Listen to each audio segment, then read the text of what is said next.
sotto shock per il tragico incidente di sabato notte, la morte dei 4 ventenni nell'auto speronata e poi finita nel canale, il dolore di parenti e conoscenti sul luogo della tragedia e non ci sono parole, erano ragazzi d'oro. E domani l'interrogatorio di garanzia del 26enne romeno accusato di aver provocato l'incidente mortale. Era meglio se morivo io, ha detto al suo legale. Decisiva la testimonianza dell'unica superstite del dramma che in ospedale ha raccontato lo speronamento. Una giustizia esemplare rapida per le 4 giovani vittime a invocare il governatore Zaia. Intanto Jesolo e Musile pensano a funerali comuni, forse giovedì sarà lutto cittadino in entrambi i paesi. Una domenica di sangue sulle strade venete con altre 3 vittime, sempre a Jesolo il 28enne si schianta contro un platano, a Codevico 43enne perde la vita in uno scontro frontale lungo la strada del Santo, vittima un sacerdote 82enne. Rimprovera i giovanissimi vandali che avevano colpito la parrocchia nei giorni scorsi, il sacerdote di Chirignago a Mestre aggredito dagli stessi giovani bulli. Il cordoglio del mondo politico e di Venezia per la morte di Nereo Laroni, storico esponente socialista ed ex sindaco del capoluogo lagunare, aveva 76 anni. Era dedito a scommesse usando i proventi dell'evasione fiscale, denunciato un imprenditore bassanese al quale le fiamme gialle hanno sequestrato un immobile. Un gattino lanciato dal finestrino di un'auto in corsa accade a Bassano del Grappa all'appello della donna che lo ha salvato. Buongiorno e ben ritrovati con la prima edizione dei telegiornali di Antenna 3. Dunque in apertura la strage che si è consumata sabato notte a Jesolo, in un incidente stradale hanno perso la vittima 4 amici, tutti 22enni di Musile di Piave. Una quinta ragazza è viva per miracolo, fermato un uomo accusato di aver urtato l'auto con a bordo i 5 giovani. Ha ammesso di aver urtato l'auto sulla quale viaggiavano i 5 amici di Musile di Piave, ma di non essersene accorto e per questo avrebbe continuato la sua corsa senza fermarsi. Questo quanto avrebbe raccontato al PM il 26enne di origini romene, residente anche lui nello stesso paese delle vittime, fermato con l'accusa di omicidio stradale plurimo e omissione di soccorso. L'uomo si sarebbe detto disperato per quanto accaduto e avrebbe aggiunto «era meglio se morivo io». Tra oggi e domani l'interrogatorio davanti al GIP che dovrà convalidare il provvedimento. Intanto rimane lo strazio per la morte di 4 giovanissimi, Eleonora Frasson, Leonardo Girardi, Riccardo Laugeni e Giovanni Mattiuzzo, tutti 22enni, viaggiavano insieme ad una quinta amica, unica sopravvissuta alla strage, nella stessa auto dopo aver trascorso la serata al ristorante. Stavano rientrando a casa quando la loro auto, secondo quanto ricostruito, all'altezza di via Adriatico a Jesolo sarebbe stata urtata da quella del 26enne durante un sorpasso. Stavano rientrando a casa quando la loro auto, secondo quanto ricostruito all'altezza di via Adriatico a Jesolo, sarebbe stato urtato da quella del 26enne. La vettura dei ragazzi è così finita fuori strada, prima su un campo, poi impennandosi e terminando la corsa in un canale. Per Leonardo, che era alla guida, Giovanni seduto al suo fianco, Eleonora e Riccardo nei sedili posteriori, non c'è scampo. Sul posto arrivano 3 ragazzi albanesi che riescono a portare in salvo la quinta amica, anche lei di 22 anni, l'unica sopravvissuta. Nonostante i loro tentativi, però, per gli altri 4 non c'è nulla da fare. Nel frattempo arrivano anche i vigili del fuoco e i sanitari del SUEM che trasportano in ospedale la 22enne sotto shock. Sarà proprio lei la prima a raccontare agli inquirenti che la loro auto è stata urtata da un'altra vettura. Parole che portano gli agenti della polizia locale a visionare le telecamere di videosorveglianza. C'è poi la testimonianza di un altro automobilista che racconta di aver visto un'auto compiere alcuni sorpassi azzardati prima dell'incidente. Tutti elementi che portano gli investigatori a risalire alla vettura del 26enne che davanti al GIP potrà spiegare quanto accaduto, mentre accertamenti tecnici sulle vetture coinvolte permetteranno di chiarire ulteriormente la dinamica dell'incidente. Intanto Musile è una comunità sotto shock. In occasione dei funerali dei 4 ragazzi, che probabilmente si svolgeranno giovedì, sarà proclamato il lutto cittadino come a Jesolo, altro paese sconvolto per una tragedia così grande. Giustizia esemplare e rapida per Riccardo e Leonardo e Giovanni, così il governatore del Veneto Luca Zaia in un post sulla sua pagina Facebook. Intanto Rodolfo Marigonda, legale del 26enne romeno da ieri domiciliare a Musile con le accuse di omicidio stradale plurimo e missione di soccorso, sottolinea che già domani potrebbe esserci l'interrogatorio di convalida da parte del GIP di Venezia. Il giudice, secondo l'avvocato, disporrà presumibilmente un incidente probatorio per valutare la velocità con la quale procedevano le due vetture coinvolte. Marigonda sottolinea che il ragazzo sospettato di essere il responsabile della morte dei 4 giovani vive da ieri in un profondo stato di prostrazione, è incensurato, continua illegale, fa l'elettricista e ha un secondo lavoro per mantenersi. Domenica si trovava in auto con un amico e si è accorto solo di aver urtato qualcosa con lo specchietto, non aveva bevuto né assunto droghe. E nel frattempo oggi sul luogo della tragedia è un via vai continuo di amici e conoscenti delle 4 vittime, tra loro anche il mister che aveva allenato l'Augeria e Mattiuzzo. Sentiamo un suo ricordo dei 2 giovani. 2 ragazzi d'oro, 2 persone straordinarie, 2 ragazzi di adesso. 2 ragazzi con la testa a posto. Ma veramente a posto. Sportivi, sani, sotto 2 punti di vista. Ci sono parole da dire. Sto pensando alle famiglie io. Sono un genitore anch'io, ne so com'è.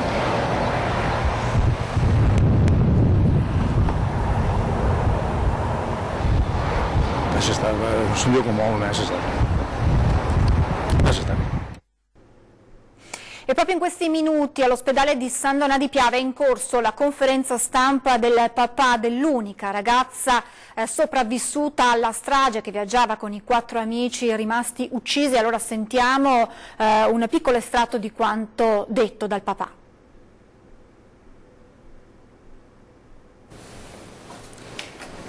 Per la mia famiglia e per le famiglie di Riccardo, Eleonora, Giovanni e Leonardo, per la nostra comunità sono giorni difficili. Ho però accettato di incontrarvi perché voglio pubblicamente ringraziare tutti quelli che sono intervenuti per cercare di aiutare i nostri figli.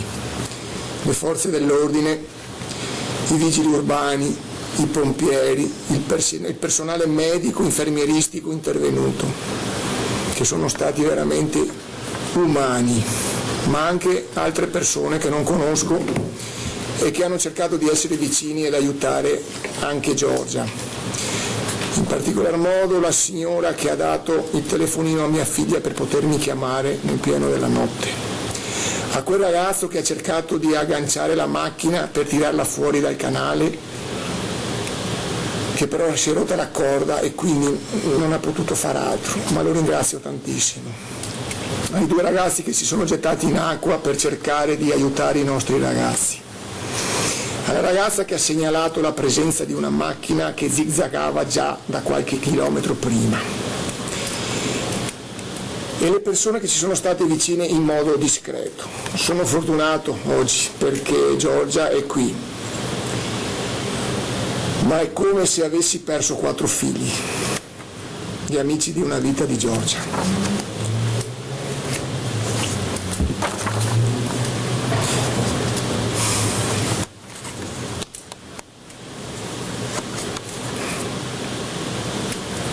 Ho accettato di parlarvi perché vorrei chiedervi un aiuto a voi. Abbiamo bisogno di sedimentare questo successo che abbiamo avuto, Cosa ci è successo? quello che ci è successo, chiedo scusa, e che venga rispettato il nostro immenso dolore. Vi chiedo pertanto di lasciarci tranquilli per avere modo di ritrovare una tranquillità che in questo momento né io né la nostra famiglia stiamo cercando. Ed è stato un fine settimana tragico sulle strade del Veneto, sempre a Jesolo. Un altro giovane 28enne ha perso la vita dopo essere finito con la sua auto contro un platano. Il mio cuore è distrutto, non volevo sentire questa notizia, riposa tra gli angeli. Addio, grande uomo. Ciao, tesoro mio, riposa tra gli angeli. Sono solo alcuni dei commenti lasciati da amici e familiari nel profilo Facebook di Brian Merletti, il 28enne di Ascoli Piceno, ma residente a San Donà di Piave, che all'alba di domenica ha perso la vita a Jesolo. Il giovane stava rientrando a casa a bordo della sua auto dopo una serata trascorsa in compagnia di amici, quando, per cause che sono ancora al vaglio delle forze dell'ordine, ha perso il controllo del mezzo, finendo contro un platano. Violento l'impatto, Brian è morto praticamente sul colpo. Tempestivo l'intervento dei vigili del fuoco e dei sanitari del SUEM, che non hanno potuto fare altro che constatarne il decesso. La notizia della tragedia è ben presto arrivata all'ospedale di San Donà, dove Merletti lavorava da un anno come infermiere. I colleghi lo ricordano come un ragazzo sorridente e ben voluto da tutti. Il direttore generale dell'USL 4, Bramezza, ha espresso il cordoglio suo e di tutta l'azienda ospedaliera alla famiglia del 28enne partita da Ascoli Piceno nelle scorse ore per raggiungere il Veneto. E altre 2 persone hanno perso la vita in altrettanti incidenti stradali in questo fine settimana nel Padovano. Iniziamo da quello accaduto lungo la statale del Santo a Borgoricco, dove un sacerdote originario di Gazzignano e che viveva in provincia di Treviso ha perso la vita. Un sacerdote di 82 anni è morto nello scontro frontale tra 2 auto lungo la regionale 308 del Santo, all'altezza dell'uscita di Borgoricco, e altre 2 persone sono rimaste ferite. I pompieri arrivati da Padova hanno messo in sicurezza i mezzi. Purtroppo, nonostante i soccorsi, Don Antonio Lissandrin, che viaggiava a bordo di una Fiat Punto, è stato dichiarato morto sul posto dal personale medico del SUEM 118. Trasferiti in ospedale i feriti lievi, 2 marocchini di 19 e 23 anni che viaggiavano a bordo di una Renault Megane. La strada regionale 308 è stata chiusa in entrambi i sensi e il traffico deviato su strade alternative. La Polizia Stradale di Treviso ha eseguito i rilievi per ricostruire la dinamica del sinistro. Le operazioni di soccorso dei Vigili del Fuoco sono terminate dopo circa 2 ore e mezza. Don Antonio, originario di Gazzignano Terme, attualmente viveva nella residenza dei Canossiani a Monfumo, in provincia di Treviso, dove era padre superiore, oltre che parroco di Castelli di Monfumo. Stava viaggiando in direzione di Padova, probabilmente per andare a trovare i familiari, il fratello e il nipote, a Gazzignano, quando si è scontrato con l'altra auto, un impatto terribile che non ha lasciato scampo all'anziano sacerdote. Sempre nel Padovano, a Codevigo, ieri pomeriggio a perdere la vita un 43enne di Campolongo. Ancora sangue sulle strade padovane, incidente mortale domenica pomeriggio, a Rosara di Codevigo, a perdere la vita un 43enne residente a Riviera del Brenta di Campolongo. Lo scontro frontale ha coinvolto 2 vetture. I pompieri hanno utilizzato divaricatori, cesoie e martinetti idraulici per estrarre uno dei 2 autisti coinvolti. Nonostante i tentativi di rianimazione del personale del SUEM 118, il medico ha dovuto dichiarare la morte dell'uomo. Ferito il conducente alla guida dell'altra auto, stabilizzato dai sanitari e trasferito in ospedale a Piave di Sacco. Illese le persone a bordo dell'auto finita giù per l'argine che dà sui campi agricoli. La strada è stata chiusa al traffico in entrambi i sensi. Sul posto il personale del SUEM con ambulanze e dell'isoccorso. I carabinieri hanno eseguito i rilievi dell'incidente per ricostruire la dinamica del sinistro. E purtroppo c'è un'altra vittima della strada, sulle strade del Veneto, dal sito del Gazzettino, schianto frontale sul ponte sul Po, muore un 20enne, tragedia nella notte ad Occhiobello, siamo in provincia di Rovigo, un ragazzo di 20 anni di Santa Maria Maddalena, Marco Brunello, è morto nello schianto frontale della sua appunto contro una Mazda in arrivo dall'opposto senso di marcia. L'incidente è avvenuto intorno alle 2:15. E purtroppo ci sono da segnalare anche diversi incidenti accaduti nelle ultime ore in montagna. Ci aggiorna in diretta Tiziana Bolognani, buongiorno. Sì, buongiorno da Belluno. In provincia è stata una domenica campale, incidenti a raffica hanno coinvolto motociclisti e in montagna sono stati numerosi gli interventi del soccorso alpino. Partiamo da qui perché l'infortunio più grave della giornata è accaduto sulla Civetta. Un escursionista bellunese di 67 anni è volato per una ventina di metri tra le rocce mentre saliva verso Cima Tomè. L'uomo ha riportato un grave politrauma ed è stato ricoverato al Cafoncello di Treviso. A soccorrerlo l'equipaggio dell'elicottero del SURM, che ha recuperato l'uomo con un verricello di 10 metri.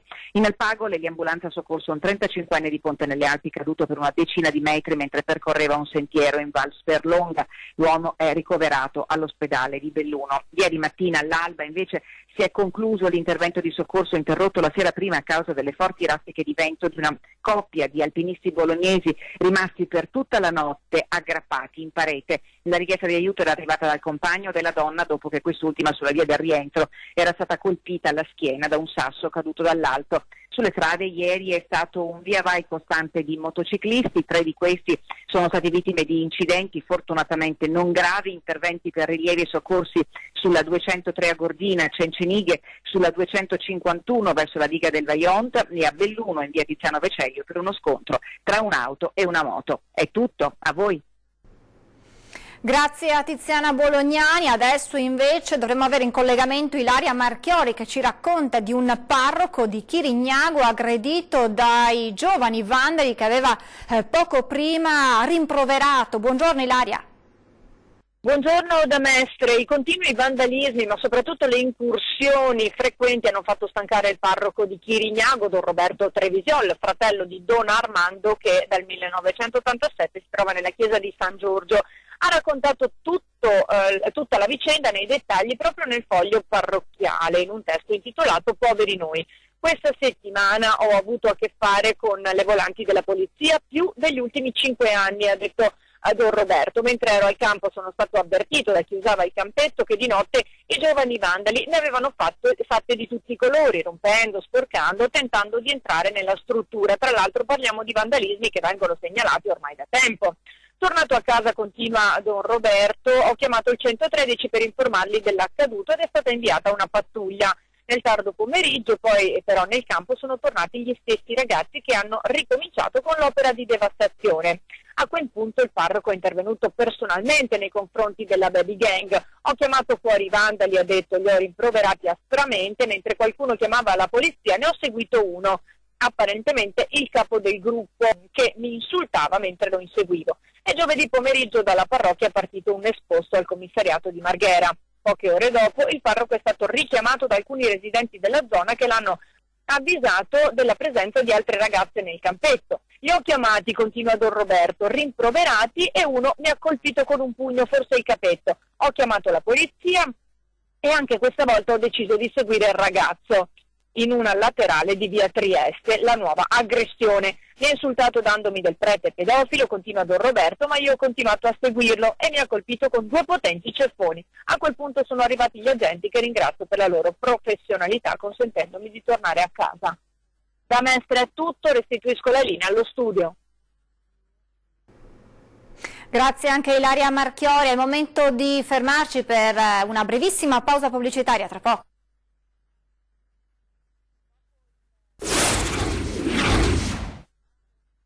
Retro.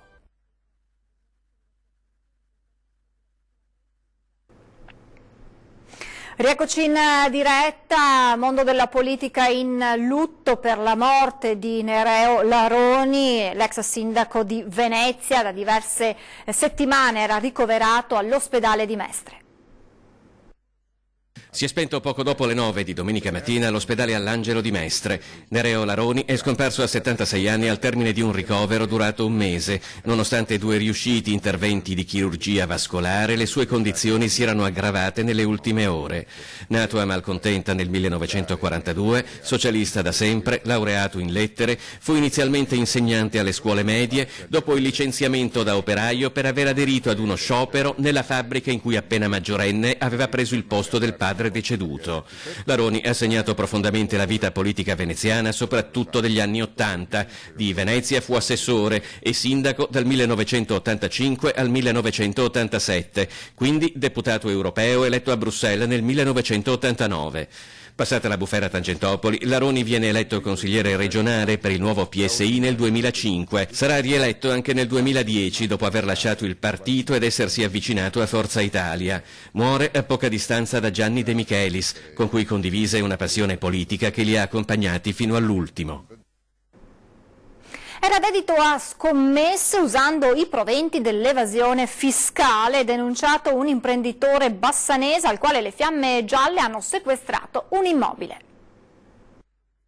Evade le imposte e usa il denaro per fare scommesse online. Nei guai un 53enne bassanese denunciato dalla Guardia di Finanza per non aver presentato la dichiarazione dei redditi relativa all'anno 2017, evadendo così 85.000 euro di IRPEF.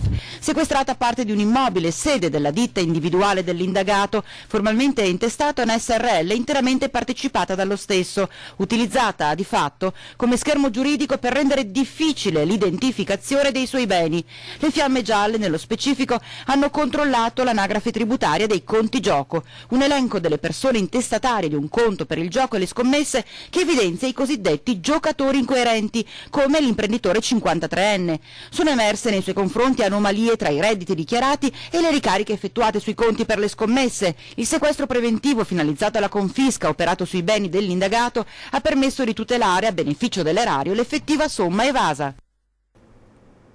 E adesso una vicenda che arriva dal Trevigiano, da Falzè di Piave, frazione di Sernaglia, dove ieri notte un automobilista ha visto un bimbo di 2 anni camminare con addosso il pannolino da solo lungo il ciglio della strada. L'uomo si è fermato e ha atteso che comparissero i genitori del piccolo, ma non vedendo nessuno ha avvertito i carabinieri, giunti sul posto insieme ad un'ambulanza che ha trasportato il bimbo all'ospedale di Conegliano, dove qualche ora più tardi sono arrivati i genitori del piccolo. Mamma e papà hanno raccontato di non essersi accorti di nulla e quando sono entrati nella cameretta e l'hanno trovata vuota hanno iniziato a chiamare il figlio per tutta la casa, ma non vedendolo sono naturalmente entrati nel panico. A quel punto hanno dato l'allarme ai carabinieri, che hanno immediatamente rassicurato la coppia spiegando che il piccolo era stato ritrovato e che stava bene.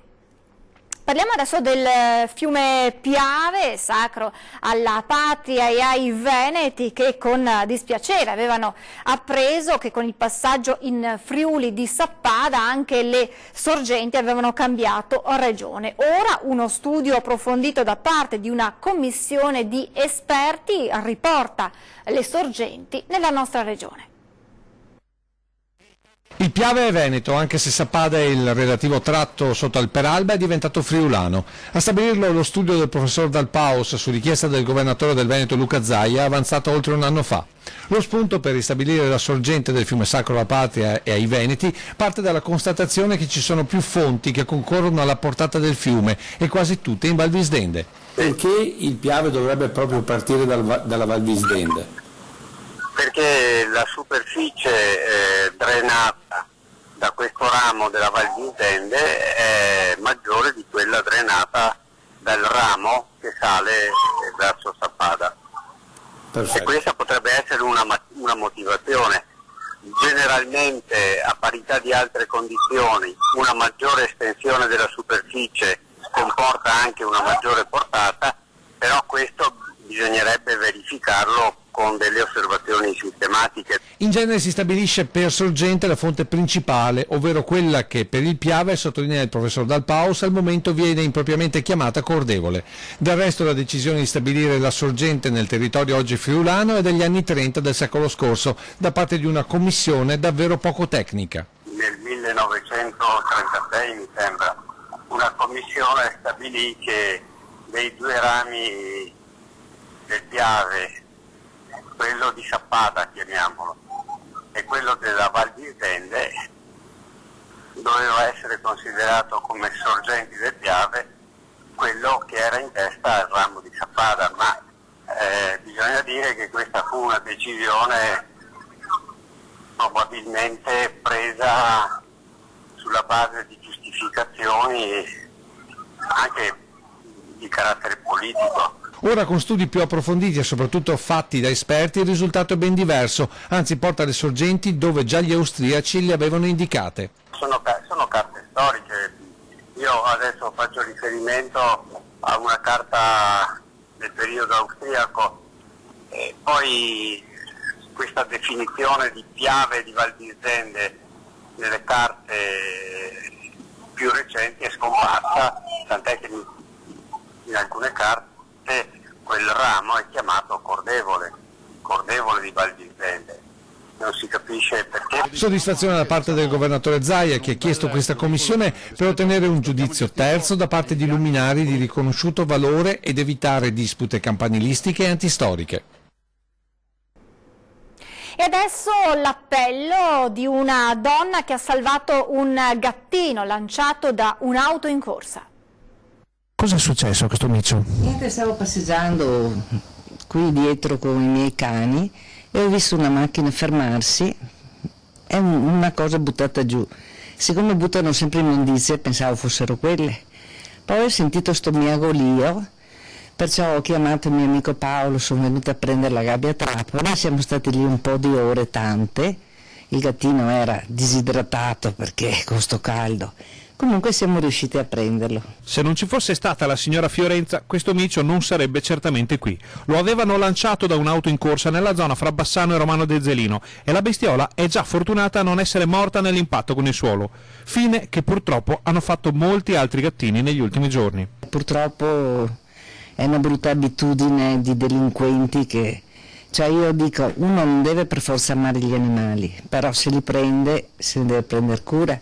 Per sterilizzare una gattina il costo non è che sia il costo di una pizza, insomma. A questo punto è d'obbligo un consiglio perché si trova a gestire una gravidanza felina indesiderata. Darei un consiglio di sterilizzare le gatte. Adesso facciamo una conferenza con i sindaci perché l'ASL non sterilizza più nemmeno le colonie. E lei capisce che dove ci sono femmine nel giro di 2 anni diventano 200. Questo è il gattino che è stato salvato. Ci chiediamo con che cuore si possa lanciare un animale fuori da una macchina in corsa. Fiorenza sta cercando una famiglia per questo splendido gattino. Se volete contattarla potete trovarla al numero in sovrimpressione. Siamo in chiusura, prima di salutarvi vi ricordo che tra pochissimi minuti andrà in onda una nuova puntata di Ore 13, si parlerà di Alitalia, salvataggio sulle spalle degli italiani, se ne parlerà con Maurizio Facincani, segretario del Partito Democratico di Verona, Cristian Ferrari, segretario della CGIL del Veneto, Roberto Ciambetti, presidente del Consiglio regionale del Veneto. Poi questa sera torna 20:10, si parlerà della strage dei 4 ragazzi a Jesolo insieme a Stefano Busolin della Lega e al professor Marino Biscaro per parlare appunto di sicurezza stradale. Poi a seguire come ogni lunedì in prima serata torna Ring, la politica alle corde, si parlerà di autonomia ma anche della strage del sabato sera e di grandi navi insieme all'onorevole Nicola Pellicani del Partito Democratico, a Marcello Bano della Lega e a Cristian Ferrari, segretario della CGIL del Veneto. È davvero tutto, vi lascio le previsioni del tempo, grazie per averci seguito, buon proseguimento di giornata, arrivederci.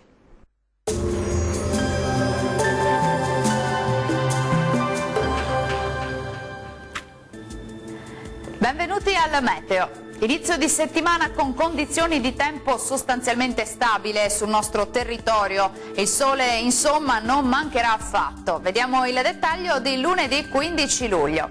Sul Veneto avremo un ampio soleggiamento su tutte le province, il cielo sarà al massimo poco nuvoloso. Col passare delle ore non si escludono dei temporali sui rilievi bellunesi. Vediamo anche le temperature, le minime saranno comprese tra 16 e 21 gradi, le massime invece oscilleranno tra i 26 e i 28 gradi. Spostiamoci ora sul Friuli Venezia Giulia dove la situazione sarà pressoché simile con tanto sole al mattino, poi però il cielo tenderà a coprirsi sulle Alpi con l'arrivo di veloci acquazzoni.